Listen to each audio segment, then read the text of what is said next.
وبركاته. الحمد لله رب العالمين والصلاة والسلام على رسوله الكريم أما بعد. أعوذ بالله من الشيطان الرجيم. بسم الله الرحمن الرحيم.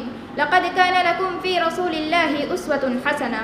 محترمہ صدر صاحبہ، معزز سامعین، آج اس محفل میں عنوان تقریر غلطیوں کی اصلاح کا نبوی طریقہ. معزز سامعات، اسلام تعلیم و تربیت پر بہت زیادہ زور دیتا ہے.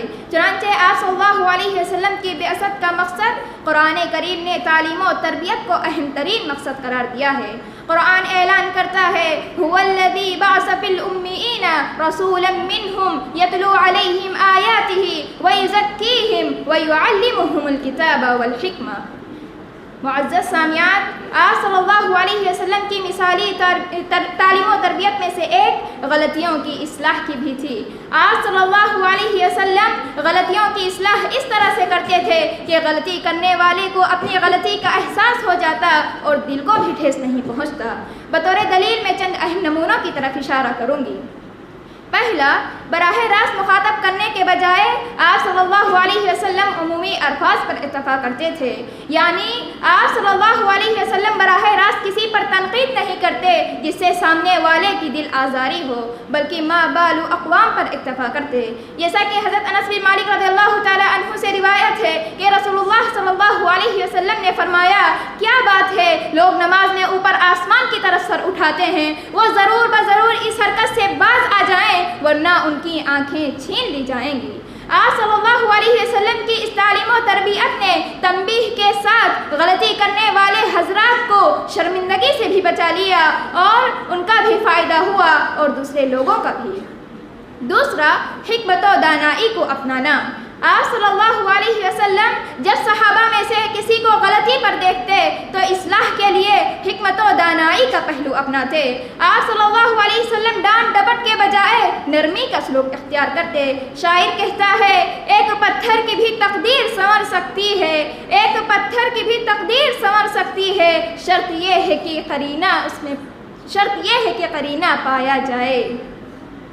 تیسرا، محبت و دلسوزی کا انداز. آپ صلی اللہ علیہ وسلم جب صحابہ میں سے کسی کو غیر اخلاقی کام کرتے ہوئے دیکھ لیتے تو آپ صلی اللہ علیہ وسلم محبت و دلسوزی کا انداز اپناتے.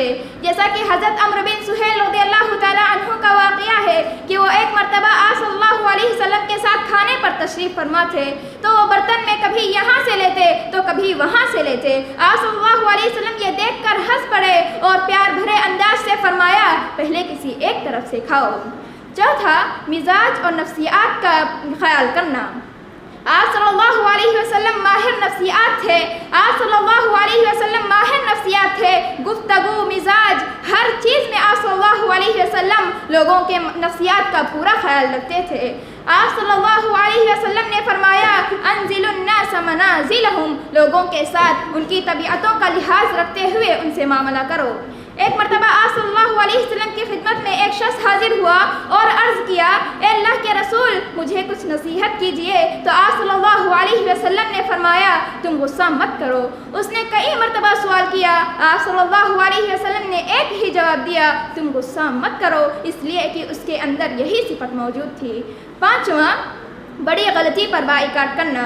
معزز سامعات، غلطی کرنے والے سے خفا ہو جانا اور اس سے بات چیت نہ کرنا تاکہ اسے اپنی غلطی کا احساس ہو جائے اور وہ اس غلطی سے باز آ جائے. چھٹا، غلو سے اجتناب اور اعتدال پسندی کی تعلیم دینا. یہ حقیقت ہے کہ کوئی بھی شخص غلو اختیار کرے تو کامیابی حاصل نہیں کر سکتا، کیونکہ غلو انسانی فطرت سے میل نہیں کھاتا. آپ صلی اللہ علیہ وسلم کو جب یہ خبر ہوئی کہ عبداللہ بن عمر رضی اللہ تعالیٰ عنہ عبادت میں اتنا مشغول رہتے ہیں کہ گھر والے کے حقوق کو بھول گئے ہیں، آپ صلی اللہ علیہ وسلم نے ان سے فرمایا، کیا تم دن میں روزہ رکھتے ہو اور رات میں نماز پڑھتے ہو؟ تو انہوں نے کہا ہاں. تو آپ صلی اللہ علیہ وسلم نے فرمایا، تم ایسا مت کرو، تم دن میں روزہ رکھو اور افطار بھی کرو، رات میں نماز بھی پڑھو اور آرام بھی کرو، اس لیے کہ تم پر تمہارے بیوی اور تمہارے اولاد اور تمام رشتہ داروں کے بھی حقوق ہیں.